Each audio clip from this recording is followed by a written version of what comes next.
dada sizga hech qachon qoyil qolmaydi. Chunki siz uni pushti kamaridan bo'lgansiz. O'g'lim, yaxshiyam sen bor ekansan. Sen bo'lgan uchun men mo'naqa yuribman demaydi, chunki u sizning dadangiz. Uni hadib tilini qisavermang. Hadib uni ayingiz oldida xijolat qilavermang.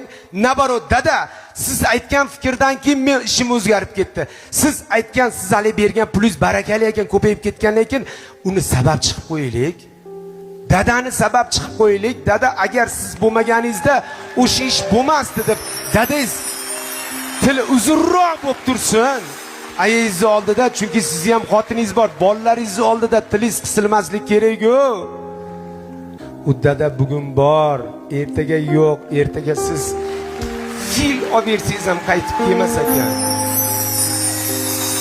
Dadamizni hech qachon tili qisilib, gapi bo'linib qolishini xohlamaymiz. Dadamiz gerdayib yursin. Chunki biz dadamizga nima? O'sha